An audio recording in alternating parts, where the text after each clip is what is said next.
Shikues të nderuar, përshëndetje, mirë se vini në emisionin tonë intervistë. Ne sot ndodhemi në shkollën e mesme 25 Maj në Tuzë, në zyrën e drejtorit të kësaj shkolle, zotit Sead Lulanaj, ku do të flasim për letërsinë e pavarësisë. Letërsia e pavarësisë dhe një vend të veçantë në historinë e kulturës shqiptare, pasi ajo zgjolli që të jetë zëri ndërgjegjes kombëtare.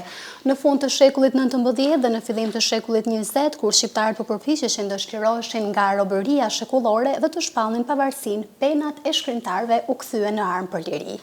Letërsia e pavarësisë nuk është thjesht një kujtesë historike, por është frymëzim i gjallë që na kujton se fjala si arti më fisnik mund të udhëheqë një komb drejt vetëdijes së lirisë. Në këtë muaj, i cili është edhe një muaj i shenjtë për të gjithë shqiptarët, sepse përkon me festën e nëntorit të flamurit, kujtojmë me respekt ata që me penën e tyre mbollën dashurinë për gjuhën, kulturën dhe atëdheun.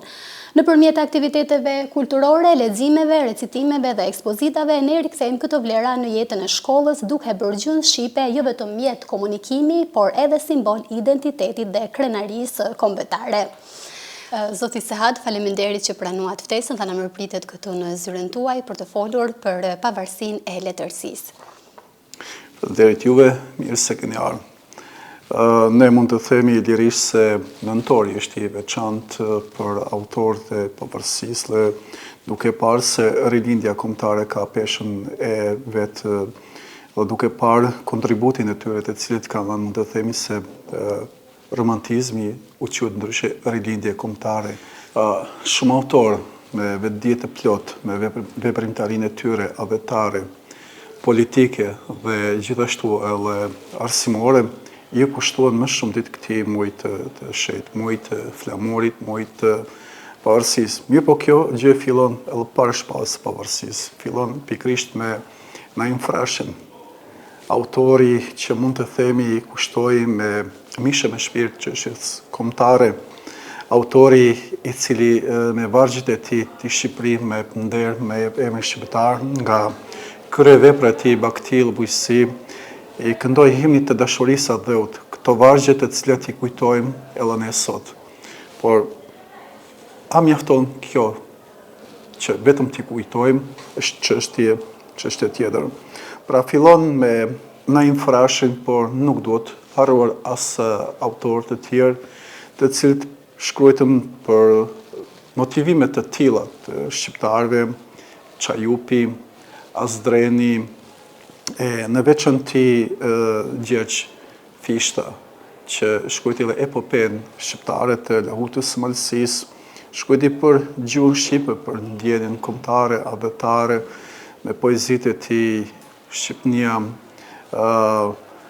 Sorgun Mortun, me poezitë e tij të cilët ai tentoi të ngresë vetëdijen kombëtare, çështje e cila ishte në atë ullkryqin e vetë, çështje që ishte ja vdekje, ja liri, prandaj kjo është pak më e veçantë për ne shqiptarët kur kena autorin e popullit, ndryshe quajtur Gjergj Fishta. Atëherë, mund të na tregoni dhe ju si drejtor, por edhe si profesor i gjuhës dhe letërsisë shqipe, si e vlerësoni interesin e nxënësve të shkollës së mesme për gjuhën e letërsisë shqipe? Sa janë të interesuar nxënësit pra të dinë rreth letërsisë? Sigur se thash, Gjergj Fishta për gjuhën shqipe thuri vargjet më të bukura. Përveç Fishtës, normalisht kena poezi për gjuhën shqipe, edhe nga Naimi, edhe nga Ndremjeda, por Fishta e saj kohës ishte më i veçantë. Fishta e saj kohës ishte më kërkues. Autorët e saj kohe kërkonin që të kenë një zgjim kombëtar, që të ruaj identiteti kombëtar. Ishte ndryshe Fishta që këndonte asaj kohë, Fishta i cili është si model, dhe ndryshe mund të shohim ne sot me syrin e një brezit të ri. Vargjet e tij ne i këndojmë edhe sot. Vargjet e tij janë kënduar dhe janë trashëguar. Dihet se Fishta ka qenë deri vonë i ndaluar, gjithashtu kanë qenë të ndaluar dhe simbolet kombëtare. Por nëse krahasojmë me këtë brezin e ri të këtij shekullit, mund të vërejmë një dallim shumë të madh. Autorët apo vetë popullin nuk ishte patriot vetëm një ditë. Nëntori ishte fest për ta. Nëntori kërmtoi me aktivitetet të shumta. Ndërsa ne sot patriotizmin e ndejmë vetëm një herë, dhe kjo është ai dallimi. Fishtën nuk interpretojmë njëjtë si kur e kemi interpretu ne, apo ata para nesh, ata të cilët edhe janë internuar, janë burgosur për një vepër të fishtës. Sot e kem veprën e fishtës dhe mund të themi se faktikisht nuk lexohet. Nuk lexohet aq sa duhet të lexohet. Nuk interpretohet, nuk e zgjon më atë ndjenjë dhe interes kombëtar sikur është zgjuar më parë. Cilët janë autorët që mendojnë se ndikojnë më së shumti tek të rinjtë të sot dhe sa të rëndësishme janë veprat e letërsisë së pavarësisë në formimin e entitetit kombëtar? Shumë autorë shqiptarë kanë folur për Adheun, duke filluar që tham nga Naimi, nga Çajupi, gjithashtu kena edhe Fajkonicën, kena Mitër Shkotelin, Ernest Koliqin, Dritër Agollin, deri te Ismail Kadereja i Madh që në veprat e tij trajton temat historike të mëdha, si Kështjella, Ura me Triharqe, të gjitha këto të cilat kanë edhe kronologjinë historike brenda tyre. Pra ne kena mjaft autorë të cilët flasin për nëntorin, por çdo njeri ka që themi atë kohën, Ali Aslani është shumë kritik, gjithashtu shumë kritik është edhe Fajkonica, japin për qëndresën, identitetin, qëndrimin, por veçantia e saj gjithmonë betet tek Naimi që e filloi. Naimi që jep ato vargje që edhe sot të drillin zemrën nga ndjenja vetare, nga fishta e cili përshkruan, sidomos e veçanti për veriun e Shqipërisë, që të parë tanë kaluan pra këto vështirësi, me gjak e morën lirin, periudha e pavarësisë që ishte gjithmonë në vorbullën që duhej adhetarizmi të jetë, ishte në kambi që ndruan besnikat dheut, dhe normalisht që çdo njeri ka peshën e vetë. Edhe autori që na krijoi hymnin kombëtar rreth flamurit të përbashkuara, dhe ky ka peshën e vetë. Edhe Mitër Shkuteli që shkruan për qendresën shqiptare, për vuajtjet, edhe ai ka peshën e vetë, kështu që të gjithë ata kanë peshën e vetë për periudhët të cilit i takojnë, apo për tematikën të cilën e trajtojnë. Normalisht që në vargjet e Lautës Malësisë kena këngë të Oso Kukës, dhe Gjelulit, Tringës Smajles, në gjitha këto që tregon për qëndresën kombëtare, ndërgjegjen kombëtare, thirrën për adhetarizmin, janë ato që ne i ndjejmë edhe sot e kësaj dite, sepse një shembull si Oso Kuka që të flijohet për Adheun e gjen rradiku që të ndodhi, ose për shembull rasti i Tringës Smajles, e cila është një femër që lufton, do thënë i tregon të gjitha këto tipare karakteristike të malësorëve të asaj kohe. E normalisht për ne është vepra më e rëndësishme Lahuta e Malësisë. Si mund të përdoret letërsia për të forcuar dashurinë ndaj gjuhës dhe kulturës kombëtare, pra si mund të përdoret ajo për ta mbajtur të gjallë mes brezave të rinj, në mënyrë që të mos harrohet sigurisht kultura kombëtare? Romantizmi shqiptar, me fazat e saj, e cila ndahet në 3 fazat e veta me autorët që ka duke filluar, pra nuk mund të i shmangemi Naimit, ndryshe e njohur si rilindje. Pse rilindje? Rilindje kombëtare, ringjallje. Ringjallja e kuj? E vlerës. E kuj? Zgjimi i dashurisë, i Adheut. Sepse Shqipëria ishte gjatë në pushtim, nuk ishte do thënë as shkolla, shkrim, lexim, këndim. Këto mungonin, dhe këto fillon me fazat e tyre që të zgjojnë interesin tek populli për identitetin e vet kulturor, identitetin e vet kombëtar. Kjo është pjesa më e rëndësishme që ne kena marrë nga ata, dhe duhet çdo mësimtar profesionin e vet që ushtron. të transmetojnë nxënësve të tjerë, këtë ndjenjë kombëtare, identiteti ynë që është shumë i rëndësishëm, ne të krenohemi për identitetin që kena. Dhe bazët i kena pikrisht e këta autorë. Rilindja kombëtare është bazë më fort. Autorët e cilit, do të thonë, na i hapën syt, autorët e cilit i kënduam me mishërim Shqipërisë, kombit, s'ka rëndësi, brenda po jashtë dheut, sepse gjuha shqipe, qoftë e fishtës, qoftë e ndërmjetës, kërkon, pikrisht me ato vargje, emocion për ruajtjen e kësaj gjuhe, për rësia saj kohë, në veprat që një priftër mallkon, që është ndaluar të mallkoj, ku thot pra mallkonja e birë shqiptarit që këtë gjuhë të përëndis, të shëgim që i la i pari, të shëgim sjellën e fëmis, ne kena dhe sot këtë problem. Ne kena dhe sot këtë problem në familjet tona. Ne kena dhe sot këtë problem në shkollën tonë, ku nuk e ruajmë gjuhën shqipe. Dhe kenë mjarë dhe aty që po na cënohet edhe nga gjuhë tjera, ku nuk është nevoja. Pra, vetëdijeti dhimbja e fort që buqet fishtë ndaj gjuhës është e thurë aq bukur në të vargje, sa herë është pavdekshme. Me këto emocione, këto ndjenja, duhet çdo mësues të luaj rolin që të jap atë dashurinë ndaj gjuhës, sepse këtu nuk do të keq kuptuar se patriotizmi nuk është që ne kalojmë në urrejtje. Patriotizmi jonë është që ne të dim identitetin ton, rrejt tona dhe të ruajmë atë. Dhe nuk duhet këtu të keq kuptohet. Roli i mësuesit për këtë është që të mësohet gjuhë shqipe, të mësohen rrënjët tona, të dihet historia jonë, të ruhet tradita jonë, të ruhet kultura jonë. E kjo është falë rilindjes kombëtare. Kësaj rilindjes së madhe. Sikur ne s'kishim këtë autor, ne nuk do kishim këtë ndjenjë, ne nuk do kishim informacion për kombin.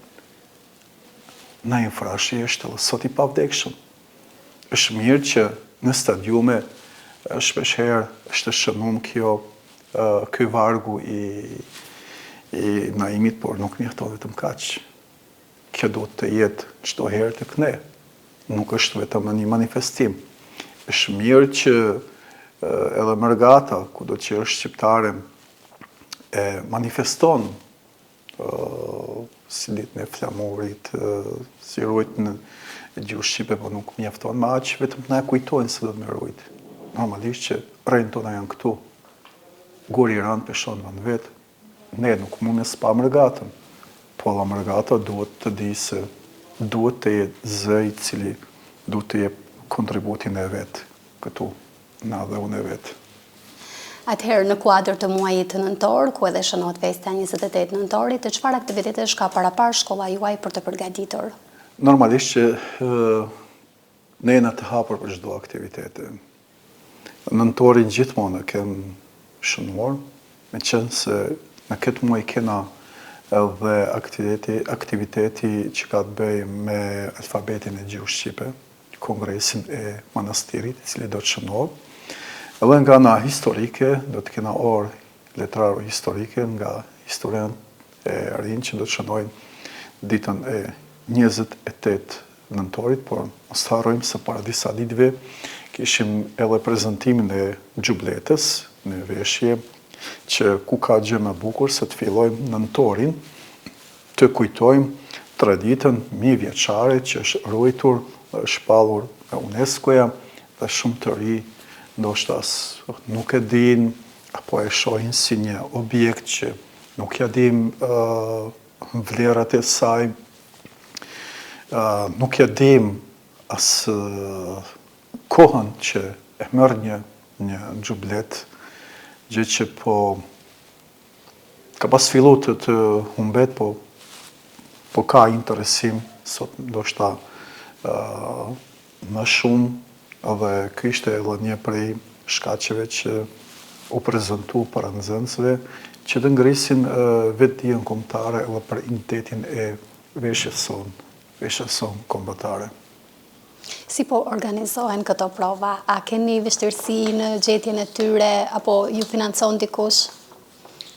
Normalisht që kur ka vullnet që punohet, gjendet dhe të i kalohen të gjitha këto.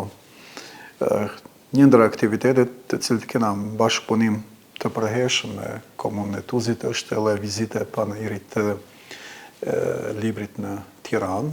Do thotë komuna e Tuzit në ofron ndër vite një autobus falas që t'jetë paktën transporti i nxënësve falas deri në Tiranë, që nxënësit të jenë më pranë librit, që edhe nxënësit nga trevat tona të jenë në këtë nëntor, të ndjej atmosferën e gëzimit, të jenë në kryeqytetin e Shqipërisë, të jenë me bashkëmoshatarë të tjerë, të shohin një vepër, ndoshta të takojnë një autor. Këtu kena ndihmes nga komuna jonë, që falenderoj.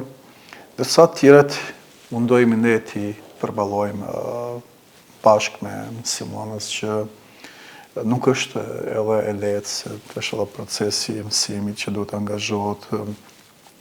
Ndoshta nganjëherë të këto brezët e ri nuk e gjen edhe atë gatishmërinë, duhet ditur të veprosh. Megjithatë, Jehona akoma po vepron dhe na vjen mirë që profesorët e reja po veprojnë. Para disa ditëve kanë fituar vendin e parë në recitimet e shkollave shqipe në Ulqin. Kjo është një shembull që aktivitetet e lira nganjëherë janë shumë më prodhimtare sa mbajtja e një ore. Atëherë të kthehemi edhe një herë tek vizita që do të bëhet në Tiranë në rastin e panairit të librit. A bëhet një përzgjedhje e nxënësve se kush ka akses që të shkojnë në Tiranë, apo si përgjigjen nxënësit? Atëherë, bashkëpunimi i joni me komunën ka qenë gjithmonë nëpërmjet grupit letar Jehona.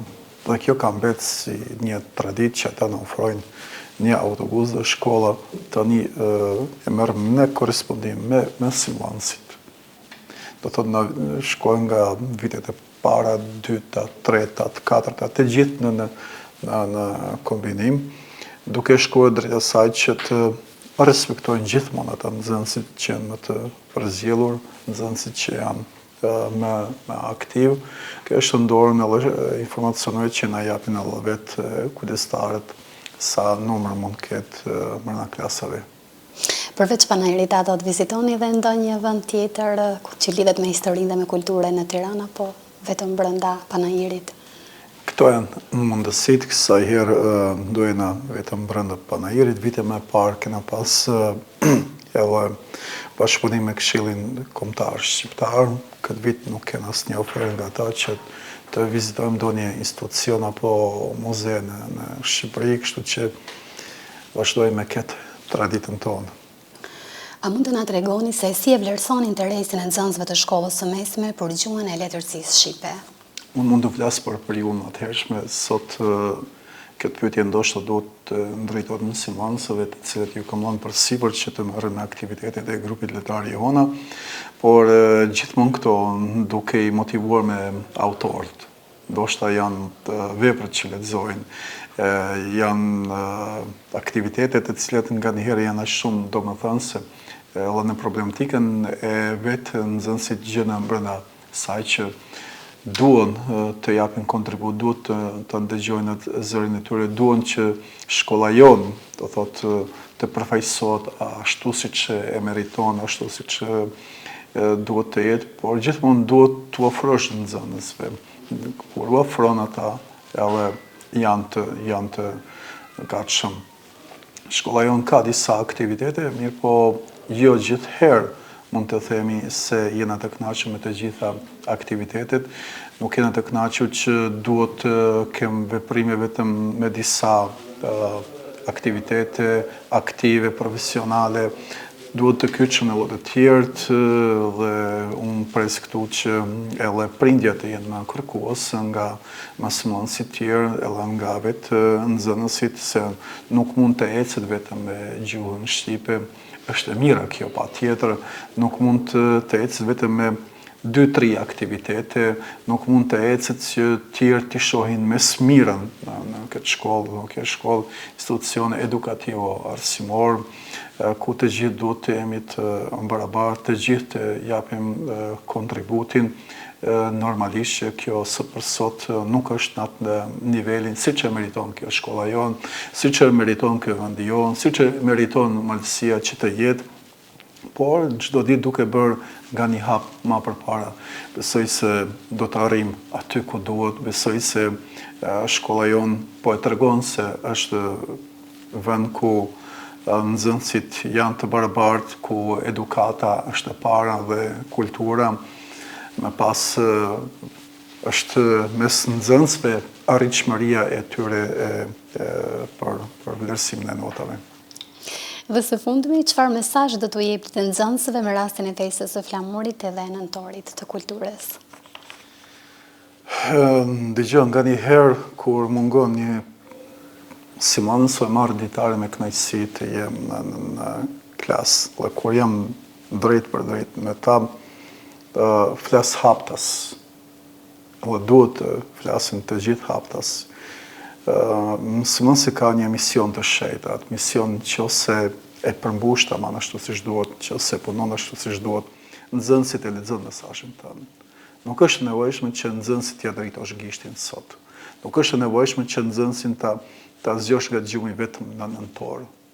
Besoj se nëse ne punojmë vazhdimisht për ndjenjen tonë, duke filluar me atë melodinë e naimit, duke filluar me atë epopen e fishtës, duke shkruar atë hymnin e Asdrenit, duke lënë edhe historikun e ngjarjeve që përshkruan edhe Kadareja në vepra, kur i lexon, i trajton, i analizon bashkë me ta, ata kanë mesazhin e qartë. Ruajtja e identitetit kombëtar, pastërtia e gjuhës, adhetarizmi është mesi domosdoshëm. Kur ti ke të mbushur të gjitha këto, i ke rrënjët, i e trungi fort, nuk ke pse të kesh frikë nga asnjë stuhi. Dhe vetëm në këtë mënyrë, vetëm në këtë formë të misionit, nxënësve ta në japim atë që duhet dhe i kemi të gatshëm të përgatisim normalisht edhe brezët e ri që të ruajmë ndjenjen, adhetarizmin, identitetin ton kulturor. Atëherë unë të falenderoj shumë për këtë intervistë që zhvilluam së bashku dhe ju urojmë gëzuar festat e nëntorit dhe suksese pasi gjithmonë me shkollën tuaj. Falenderit juve, gëzuar dhe gjithë shqiptarëve kudo që janë. Atëherë të nderuar teleshikues, përpara se ta mbyllim edhe emisionin intervistë, do të keni mundësinë që të dëgjoni edhe disa recitues të kësaj shkolle me rastin e festave të nëntorit. Së bashku përfundojmë këtu, faleminderit që na ndoqët dhe ritakohemi në intervistat e radhës. Me më dhe, të dua dhe kështu si je, e dashura me më dhe, të dua dhe kështu si je, po kur të shoh të lirë, do të dua me mirë. Qani pyje, fusha, gur, qani malje me dëbor, Shqipëria mbet e gjor, dhe nuk sheh drit kur. Një mjegull e keqe e shkret, e ka mbuluar për jetë. Një gazep, një ersir, vetit edhe gjemon, rojmë me zemër në grirë, nga frika, kur s'këson. Njerëzit, kur s'këndojnë, dhe bilbilet vajtojnë. Kiameti, shkretetira, zogu vetë zën folen, njeriu lën me më dhen. Se mbretëron e gërsira, për Shqipëri dëshirojmë, se në vend huaj rojmë. Robërin, si duron, o moj Shqipëri e mirë, shpetove vendet tjerë, vetë në nëzjedhi rronë. Shqiptar, beni ben, të luftoni për atë dhenë, e dashura me më dhe, të dua dhe kështu si je, por kur të shoh të lirë, do të dua dhe më mirë. Falenderoj për vëmendjen. Atë dheu, o atë dhe, me i dashur sa më s'ka, me i nën, me i motër, me i vlla. nga çka rrotull më i shtrejti ti me je më i mirin nga çdo gjë që ka këdhe. Ty përdit nëna ime të patë parë, dhe u ytë në fund atë e pati ngrënë. Numruar ti patë lullet syri i saj. Te ti lindi, te ti vdiq ajo pastaj. Ti ke parë gjysh strëgjyshët e mi, edhe eshtra tretur, ti o ke pa. Nga ti o shpirt ata kur s'kan qenë darë, pran te e patën qeshur, patën qarë. Nëna ime vdiq, ndaj ty sot të kam nën që s'ka vdekje kur, faqe hën. Numri prap në vend mbetet kur do herë.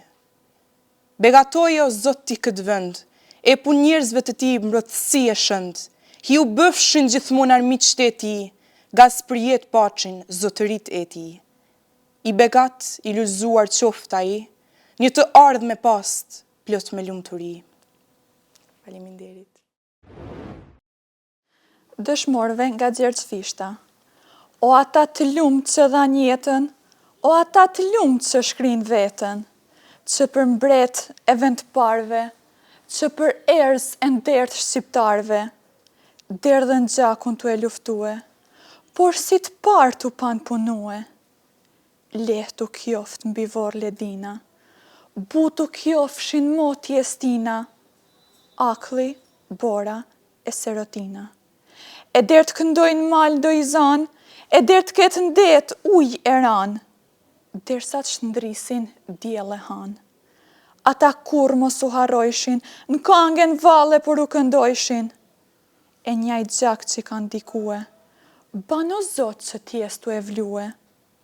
Për mja dze zemrën shqiptarit, për ka vendi e gjuha e të parit. Atë dheut nga Gjergjfishta. Në ty mendoj kur agon drita, kur bylbyli mashëm kënon. Ty mendoj kur sose dita, teri botën kur e mblon. Vesh se ty të shohun andër, vesh se ty, quet, të kam mendim. Ndër të fshtira ti mje qandër, për ty let më vjesh dhe shkim. Tjera brigje, fusha e zale, unë kam pa, larg tu e ban shtek. E për gjova, tjera vale, në tjera lule, sy e murek. Por një fush me blert nuk shtrohet, por një mal ma bukur sri, ma i kulluat një lumë s'dikohet, moj shqipni por si ke ti. Ty ma i bukur lullzon prieli, janë ma të kançme, stine mot, në ty bylbyli pali e djeli, kënon ma ambel të madhit zot. Pa ty lulle s'mi vjera, pa ty pema, fryt nuk mbjen, mua pa ty nuk mdel prendvera, pa ty djeli nuk këm shkelzen.